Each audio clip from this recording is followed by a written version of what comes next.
Assalamualaikum warahmatullahi wabarakatuh. Salam sejahtera untuk kita semua. Kami dari kelompok 3 akan mempresentasikan mengenai analisis kritis dan opini pada pembelajaran bahasa Indonesia di kelas rendah, khususnya di kelas 3. Kami dari kelompok 3 yang beranggotakan saya sendiri, Septiana Chandra Puspita, dan rekan saya, Muhammad Ulil Absor. Di presentasi kelompok 3 kali ini kita akan membahas 4 subbab. Yang pertama yaitu bagaimana karakteristik siswa SD kelas 3 itu. Yang kedua yaitu karakteristik materi bahasa Indonesia di kelas 3. Yang ketiga yaitu bagaimana analisis kompetensi inti dan kompetensi dasar muatan pembelajaran bahasa Indonesia di kelas 3. Yang keempat yaitu bagaimana inovasi pembelajaran bahasa Indonesia di SD di kelas 3. Pada kali ini, yang pertama yang akan kita bahas yaitu bagaimana karakteristik siswa SD kelas rendah khususnya di kelas 3, yaitu tingkatan kelas di sekolah dasar dapat dibagi menjadi 2, yaitu kelas rendah dan juga kelas tinggi. Rentang usia siswa SD antara 6 atau 7 tahun sampai 12 tahun. Usia siswa pada kelompok kelas rendah yaitu 6 atau 7 sampai 8 atau 9 tahun. Untuk kelas 3 termasuk ke dalam tingkatan kelas rendah. Rentang usianya di kelas 3 ini 8 sampai 9 tahun. Nah, beberapa tugas perkembangan siswa di sekolah menurut Janah tahun 2015 diantaranya yaitu kebebasan pribadi, yang kedua mengembangkan konsep-konsep yang perlu bagi kehidupan sehari-hari, yang ketiga yaitu mengembangkan kata-kata hati, moralitas, dan suatu skala atau nilai-nilai, yang keempat terakhir yaitu mengembangkan sikap-sikap terhadap kelompok-kelompok dan institusi-institusi sosial, serta keterampilan yang harus dicapai di anak usia sekolah dasar menurut Tejo Wijojo dan Kuntoro pada tahun 2020 diantaranya yaitu social health skill dan juga play skill. Apa sih social health skill dan play skill itu?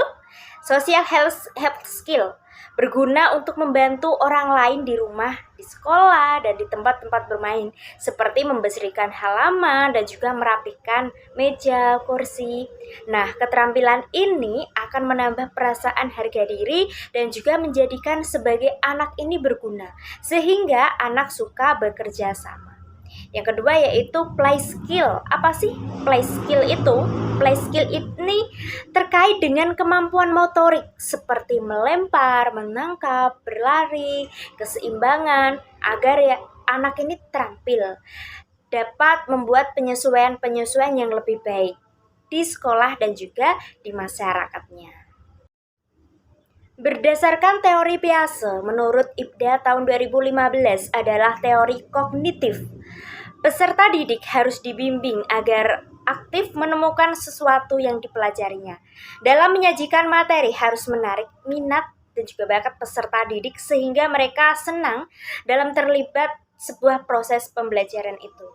Menurut teori Piaget ada 4 tahapan. Yang pertama itu 0 sampai 2 tahun yaitu tahap sensori motorik. Bagi anak-anak bayi kita latih ketika bicaranya atau ketika cara pengucapan yang benar dan baik. Misalnya mama, papa, seperti itu.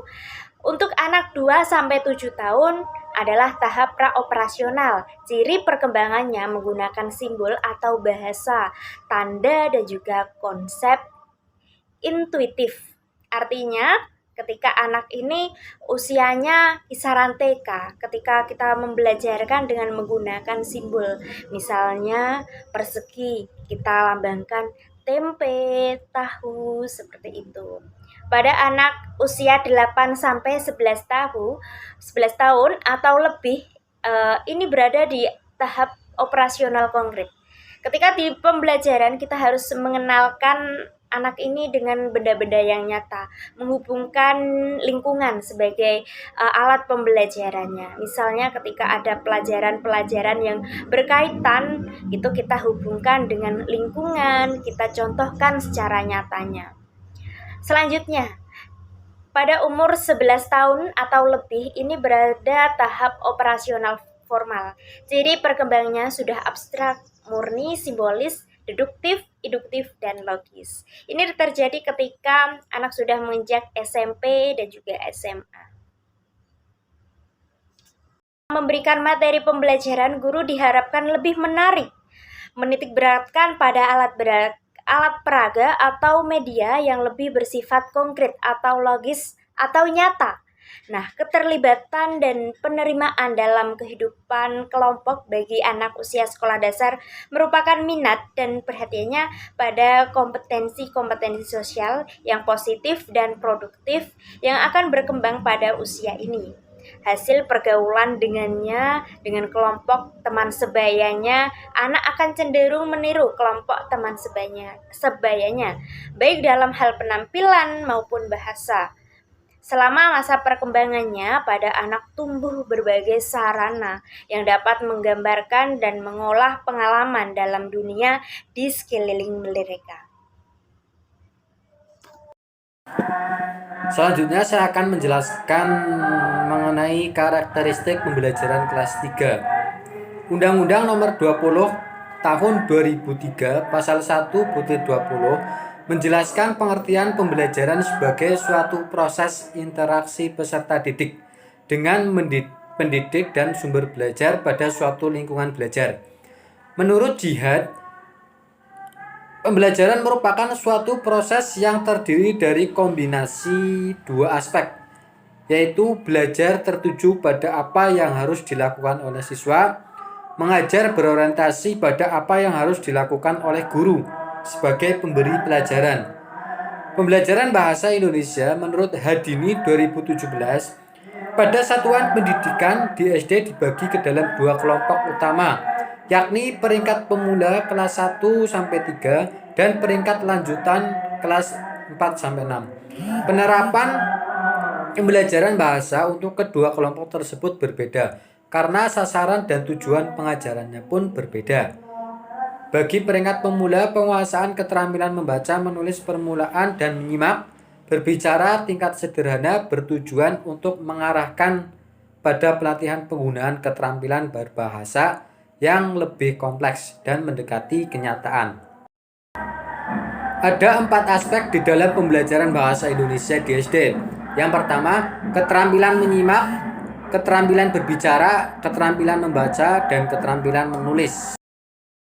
Untuk analisis KD dan KI dan KD Bahasa Indonesia SD kelas 3, kompetensi inti adalah kualitas yang harus dimiliki peserta didik yang diperoleh melalui pembelajaran yang diorganisasikan dalam proses pembelajaran aktif. Kompetensi dasar merupakan acuan untuk mengembangkan materi pokok, kegiatan pembelajaran, dan standar kompetensi lulusan untuk penilaian. Kompetensi dasar dirumuskan untuk mencapai kompetensi inti. Rumusan kompetensi dasar dikembangkan dengan memperhatikan karakteristik peserta didik, kemampuan awal, serta ciri dari suatu mata pelajaran. Mata pelajaran sebagai sumber dari konten untuk menguasai kompetensi ini bersifat terbuka dan tidak selalu diorganisasikan berdasarkan disiplin ilmu yang sangat berorientasi. Dalam Permendikbud Nomor 37 Tahun 2018, tujuan kurikulum mencakup 4 kompetensi. Yang pertama, kompetensi sikap. Yang kedua, kompetensi spiritual. Dan yang ketiga, kompetensi sikap sosial. Dan yang keempat, pengetahuan dan keterampilan. Untuk kompetensi inti, yaitu pengetahuan, memahami pengetahuan faktual dengan cara mengamati, mendengar, melihat, membaca, dan menanya berdasarkan rasa ingin tahu tentang dirinya, makhluk ciptaan Tuhan dan kegiatannya, dan benda-benda yang dijumpainya di rumah dan di sekolah.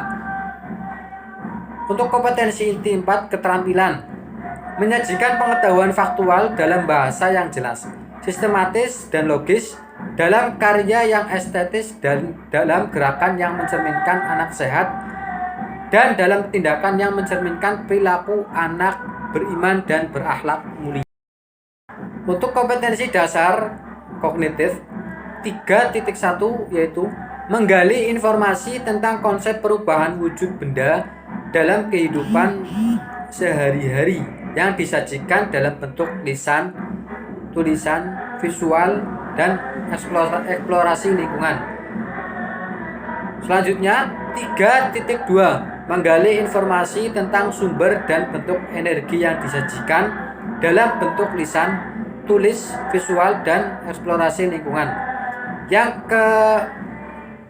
Selanjutnya 3.3 menggali informasi tentang perubahan cuaca dan pengaruhnya terhadap kehidupan manusia yang disajikan dalam bentuk lisan, tulis, visual, dan eksplorasi lingkungan. Selanjutnya kompetensi dasar keterampilan 4.1 menyajikan hasil informasi tentang konsep perubahan wujud benda dalam kehidupan sehari-hari dalam bentuk lisan, tulis, dan visual menggunakan kosakata, baku, dan kalimat efektif. KD 4.2 menyajikan hasil penggalian informasi tentang konsep sumber dan bentuk energi dalam bentuk tulis dan visual menggunakan kosakata, baku, dan kalimat efektif.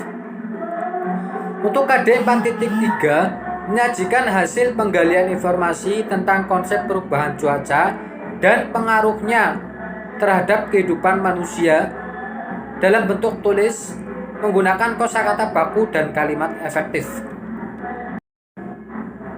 Kesimpulannya dari pemaparan di atas yaitu yang pertama, karakteristik siswa SD kelas rendah adalah tingkatan kelas di sekolah dasar dapat dibagi menjadi dua, yaitu kelas rendah dan kelas tinggi. Rentang usia siswa SD yaitu antara 6 atau 7 tahun sampai 12 tahun. Usia siswa pada kelompok kelas rendah yaitu 6 atau 7 sampai 8 atau 9 tahun. Untuk kelas 3 termasuk ke dalam tingkatan kelas rendah. Rentang usia kelas 3 yaitu 8 sampai 9 tahun. Yang kedua, karakteristik pembelajaran SD kelas rendah adalah pembelajaran bahasa Indonesia. Pada satuan pendidikan di SD dibagi ke dalam dua kelompok utama, yakni peringkat pemula kelas 1 sampai 3 dan peringkat lanjutan kelas 4 sampai 6. Penerapan pembelajaran bahasa untuk kedua kelompok tersebut berbeda karena sasaran dan tujuan pengajaran pun berbeda. Bagi peringkat pemula, penguasaan keterampilan membaca, menulis permulaan dan menyimak, berbicara tingkat sederhana bertujuan untuk mengarahkan pada pelatihan penggunaan keterampilan berbahasa yang lebih kompleks dan mendekati kenyataan. Yang ketiga, kompetensi inti adalah kualitas yang harus dimiliki peserta didik yang diperoleh melalui pembelajaran yang diorganisasikan dalam proses pembelajaran aktif. Kompetensi dasar merupakan acuan untuk mengembangkan materi pokok, kegiatan pembelajaran, dan standar kompetensi lulusan untuk penilaian. Kompetensi dasar dirumuskan untuk mencapai kompetensi inti. Rumusan kompetensi dasar dikembangkan dengan memperhatikan karakteristik peserta didik, kemampuan awal, serta ciri dari suatu mata pelajaran. Itu pemaparan dari kelompok 3 yang beranggotakan Mbak Septiana dan saya sendiri Muhammad Ulil Absor. Terima kasih. Sekian, wassalamualaikum warahmatullahi wabarakatuh.